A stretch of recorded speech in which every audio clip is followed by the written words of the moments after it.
I'm trying to think, like, if you consider Dead Space 3 canon, the markers absorb necromorphs into these brethren moons. Essentially, like, they take the whole planet's life mass and they turn it into a moon. And the moon is connected, almost like Wi-Fi connected to the other moons. These moons go, I know, Wi-Fi connected, fantastic. That's a great image. It doesn't work. Have you tried unplugging? Oh yeah, just unplug the humans and plug them back in. Oh, it works now. Thanks, bro.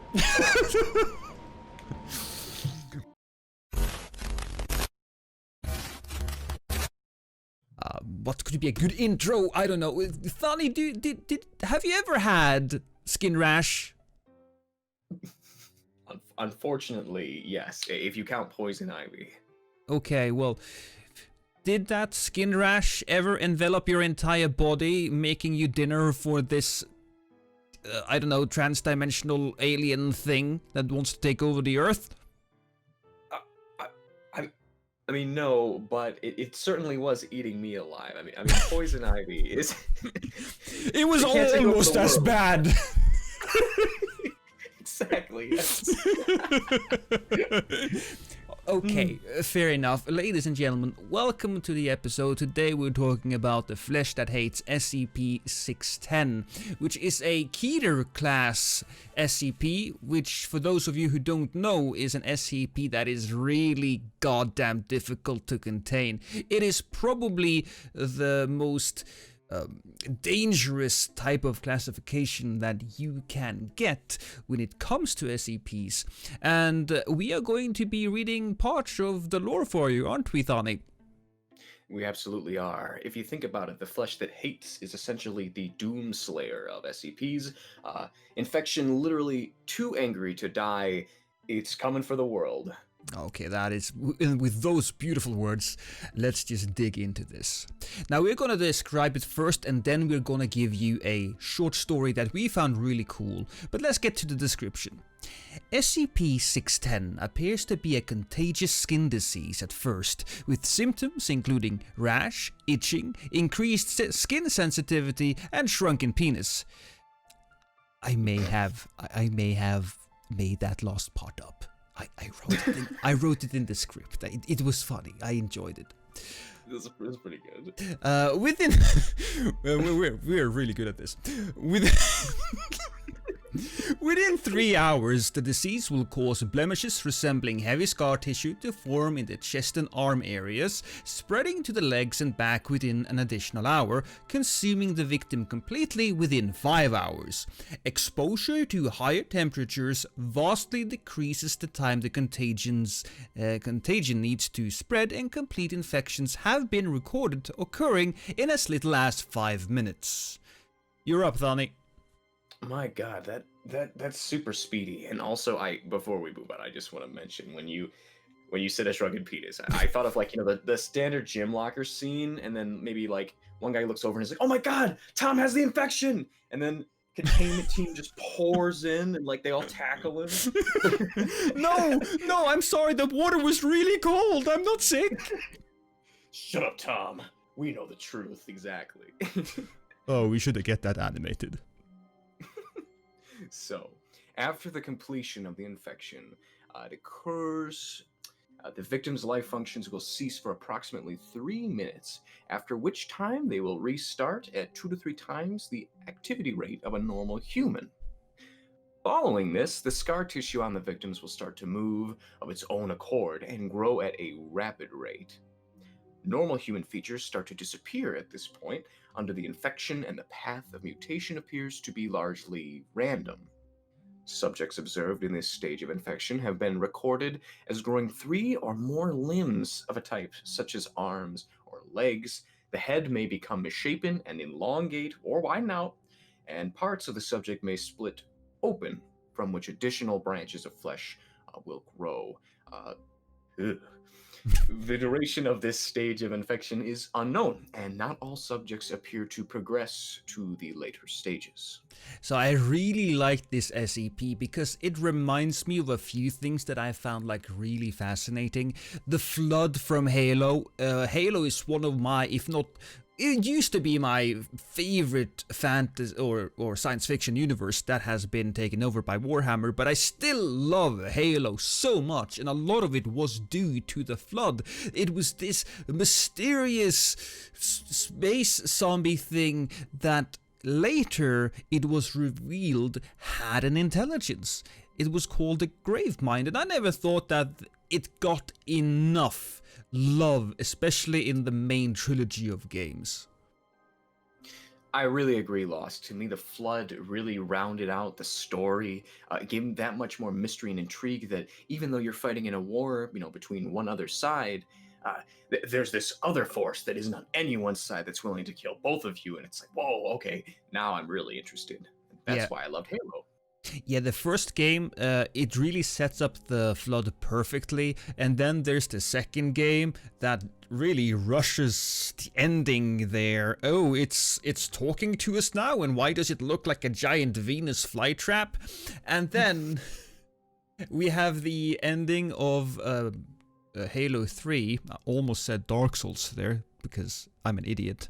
But then we have the ending of Halo 3, where you don't really fight it, you just kind of drive away, and then there are some tentacles here and there, but nah, man, I feel like they could have used the Flood way more effectively, but that's just me.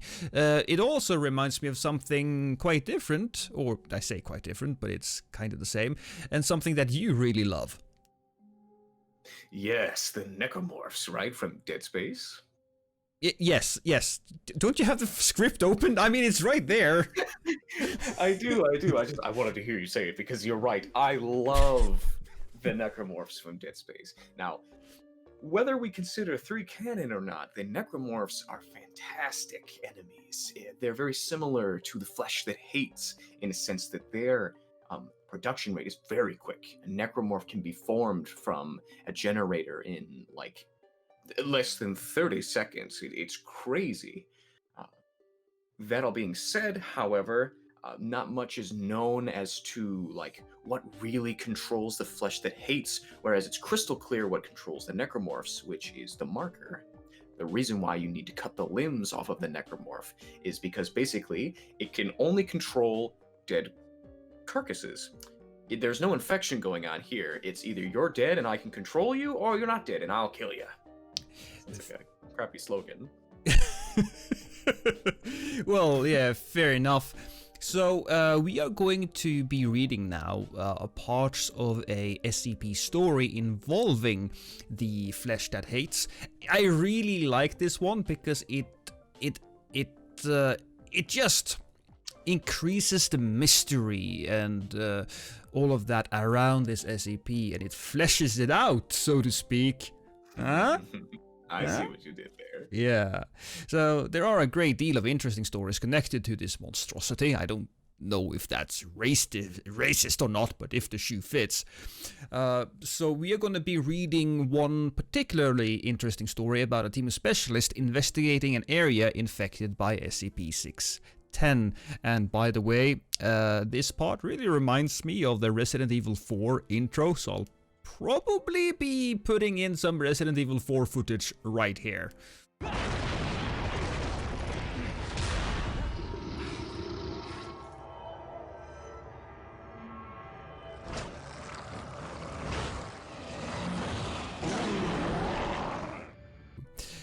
The church and ruins appear to be uninhabited. An exploration of the church proper is uneventful until the clock tower bell tolls. This tolling triggers a shudder in the building, followed by human screams from the ceiling. Light shone upon the ceiling reveals a large mass of SCP-610, from which descends a series of 6 wooden circles. Strapped to each circle is a living human, coated entirely from the neck to toe in SCP-610, but having an exposed head which appears uninfected. These human captives scream as the bell continues to toll and the circles move to the ground. The team begins to move towards one to investigate when an unknown creature cries from outside the building. prompting them to take cover in the shadows near the pulpit. Light sources are extinguished, pitching the entire area into darkness. Night vision is left off to avoid revealing the team's location. Sounds continue to emit from the outside of the church, drawing closer but lower than the frantic screams of the captive humans. At least one noticed the team, as the captive humans often call out to be saved. From the entrance to the church, a candle lights on the side of the doorway, then one on the other side. A figure is seen holding a small torch and moving back and forth between a series of candles to light the doorway. The flame is then applied to a rope coated in SCP-610, which quickly ignites and spreads up to a peculiar chandelier system at the church entrance. The light from this system illuminates most of the crosses but does not reach the team's hiding place, thankfully. Those captives who appear in the light do not show standard signs of the beige-colored SCP-610 infection, but instead are wrapped in a red variant of it, which shows signs of constant motion, rippling across itself in waves. From outside the church, a flood of SCP-610 infected shamble quickly into the area, ignoring the man who lit the candles and stands in the middle of the room. They proceed to the captives on the wooden circles and begin to pull at the red SCP-610 masses, resulting in further screams and cries. From what can be gathered from the returned video feed, the red SCP-610 seems to be connected to the captives and is using them as a source of sustenance that it then uses to grow and feed the normal SCP-610 infected. Overly zealous infected tears at the red mass too hard, which results in pulling skin and tissue from the human captive beneath. This exposed area is quickly covered over by the red mass, which then proceeds to grow in size. Feeding like this continues for approximately 6 minutes, as observed, at which time the candle-bearing figure sounds a gong, and all infected entities move to the pews in the church. There are several more creatures than seats, but none will move past the frontmost pews. The figure who sounded the gong does not move, spontaneously collapsing as if made from hollow clay. From the pulpit area, activity is noticed as a pillar of SCP-610 flesh rises through the hole and extends directing itself toward the gathered creatures. No sound is heard and no motion is recorded once the pillar stops moving. This silent period persists for 10 minutes, without even the human captives making a sound. Having fallen silent at an unknown point, the pillar of 610 retracts back into the hole it emerged from without any warning, prompting the departure of the infected from the building. The candles remain lit and the team emerges after all infected appear to leave the area. The descended captives remain at ground level as well as screaming, seeming to have ceased but still showing signs of life with heavy breathing and movement.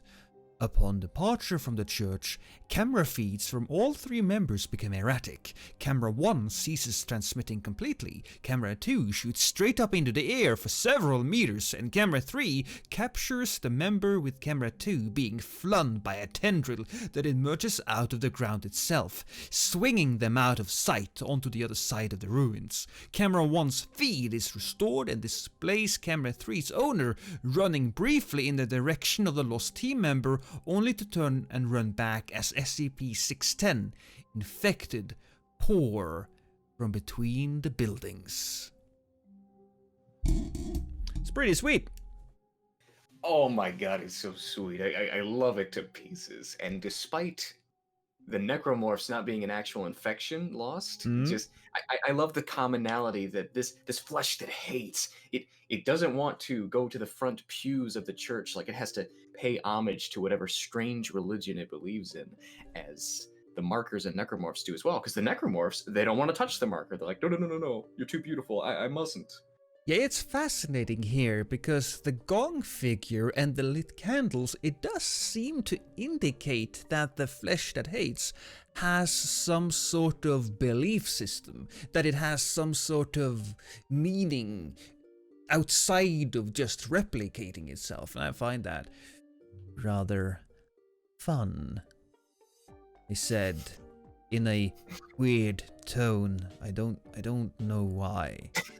Doomslayer music intensifies. That's a really good sentence to end on.